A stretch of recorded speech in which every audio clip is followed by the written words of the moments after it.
I'm happy to be part of this 5 days prayer section and to share 15 minutes about biblical guidance to right principle.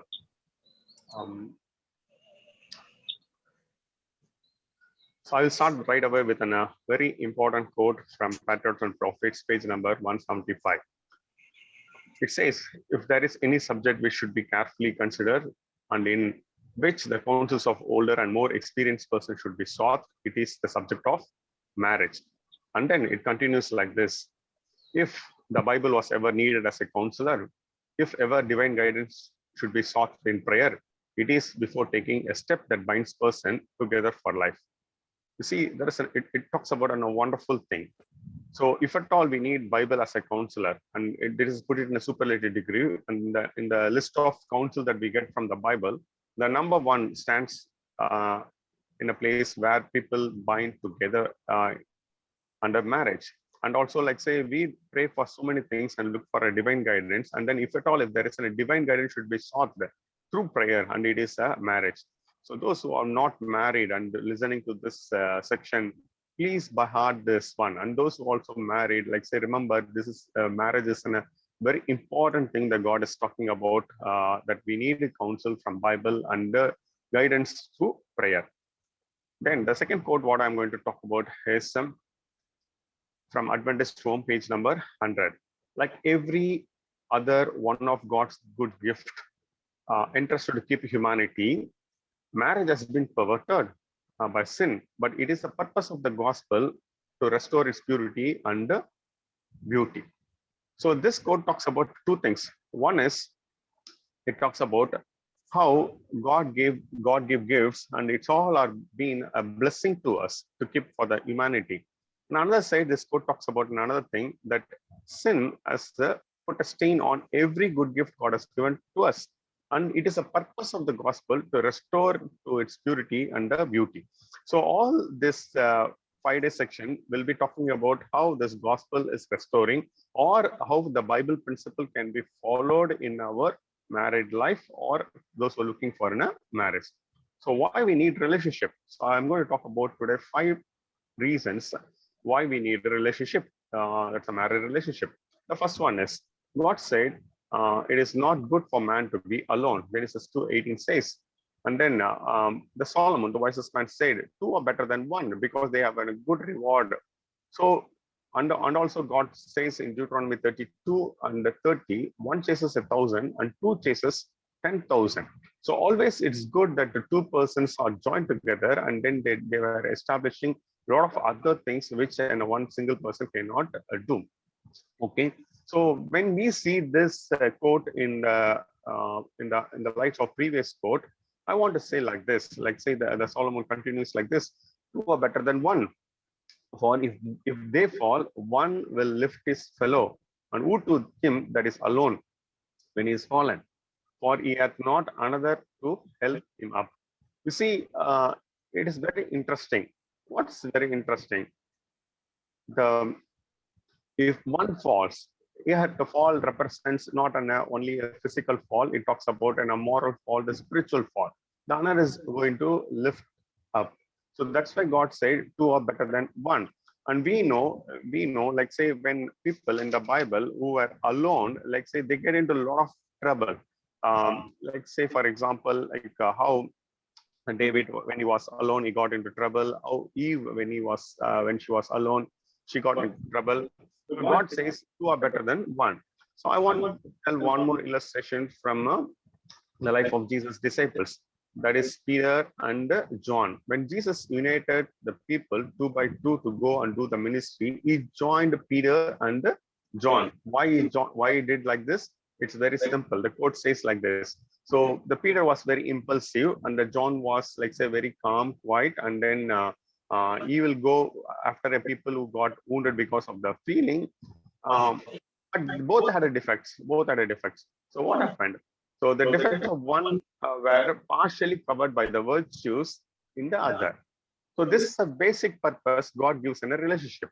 So one person's defects will be covered by another person. That's why God said 2 are better than one.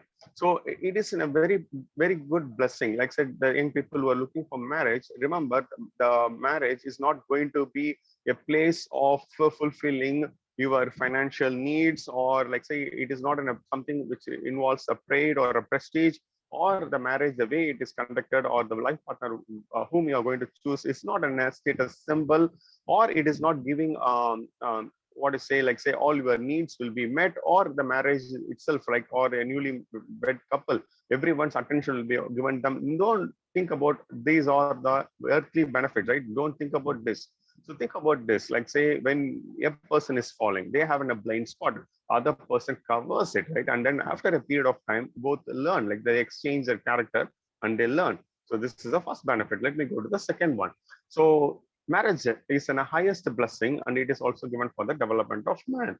So let us say young lover Ellen White says like this, that which the eternal Father himself had pronounced good was the law of highest blessing and development for man. You see, it talks about it's a law of highest blessing, right? Highest blessing. Already we have seen like how um, two are better than one. When one is tempted, like another one is also is going to help the person to come out of the temptation or resist the temptation.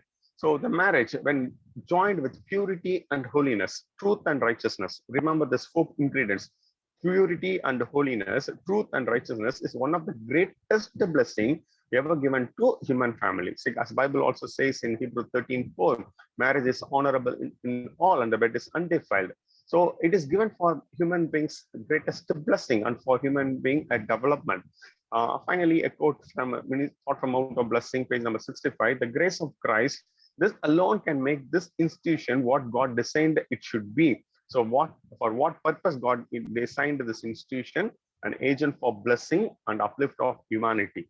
So a marriage, like say when it's joined based upon a biblical principle and based upon the counsels from God, seeking prayers and getting the counsels of elderly person and God-fearing persons, and when they are united, like say when they are united, like say marriage is going to be an greatest blessing for humanity. So this is a very important thing. And then I'm going to the third one. So marriage is also the relationship what we have in a marriage. It's going to elevate a person's physical, intellectual, and moral nature. In other words, physical, mental, and the spiritual part. We know human beings consist of three parts. All these are systematically, symmetrically developed in marriage. So when divine principles are recognized and obeyed in this relationship, marriage is a blessing. It guards the purity and happiness of race. It provides for man's social needs. It elevates physical, the intellectual, and the moral nature. You see, as the Proverbs 21:27-17 says, iron sharpens iron, so man's countenance is sharpened by another man. So the knife, like say, it's sharpened by another knife, like say when they um, uh, like say rub with each other. So also a man and a woman, like say in a relationship, when they rub each other, like their mind, the physical, and then the spiritual part, they got shapen, right? Like say they got shapen. God never designed one have to rule over another. Like say every individuality has to be preserved. So say for example, like say when they were moving in a relationship, like say their sharpness, right? Their sharpness for the use of God is getting sharper and sharper and sharper. So otherwise, it's going to be in a big trouble. This is how God works to shape somebody else. And I'll go to the fourth point. Marriage is given for the glory of God and in benefit of humanity. So message, a thought from Out of Blessing says marriage and the Sabbath at their origin, twin institution for the glory of God in the benefit of humanity. So what is this? It's going to be the glory of God. It's going to be the benefit of humanity. What is this? So I will give a very simple illustration. Except many of the young people have come to me and asked that they want a very good life partner, and the life partner should not have this type of bad characters and that type of bad characters. And commonly said bad characters, a girl usually will say the man should not have any bad habits, say for example, smoking or drinking. So it is a very good intention. But when I ask why you want a man not to smoke or a drink, and the most of the answers given by the young girls are like say that she doesn't like a person smoking or drinking, or she will say if at all a person is going to drink or smoke, he's going to spend his money, he will not save his money.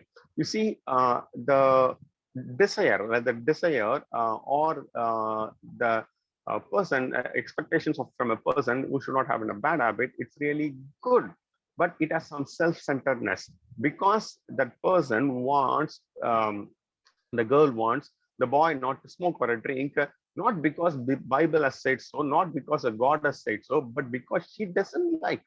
Maybe on another hand, a man says, I want a girl who doesn't spend much on cosmetics. And then when I ask why you say like this, and he definitely used to say like this, like say she, if at all she's going to spend a lot of cosmetics, she will be an attractive thing for every one of us, and also she's going to spend a lot of my money. You see, what they say in outwardly looks very good, but internally they have some self-centeredness. And then as an iron sharpens an iron, so God sharpens this. So in marriage, we'll have some conflicts. We have some difference of opinions. And then in marriage, like say, if except two people agree how they can walk, and God makes these two people to agree. So here, the self-centeredness will be removed. That's why we say it's a benefit of humanity, and this is removed not by any human efforts, but by only by the power of God. So it is given by the glory of God. Like say that's how God transforms a person from a sinner to a saint. So marriage really helps a sinner to be converted into a saint. Of course, if you don't have a habit of overcoming your mistakes and shortcomings, never enter into marriage. That's another part. So I'm coming to the last part of today's section.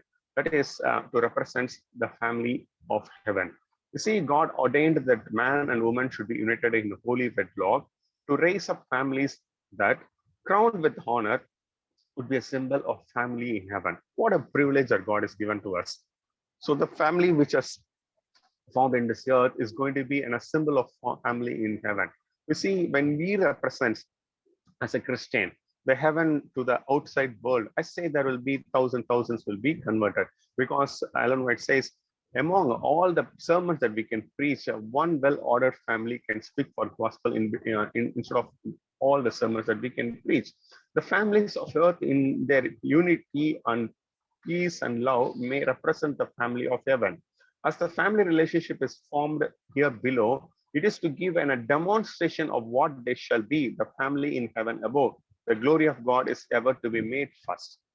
See how in heaven, the Father, the Holy Spirit, and the Son, they all have they all are one in Godhead, but still they do their role in respective way. So in a family also. So it's a family, but still husband has a role, the wife has a role, the children has a role, and the guest has a role in that family. When these principles are respected and obeyed, I say the marriage is going to be a real blessing. To put it everything in a summary, I'll say that it's a purpose of gospel to restore marriage into the purity. For that, what God says, two are better than one. Two are better than one. So because if one falls in temptation, another gives a hand. One person's character, the defects is covered by another person.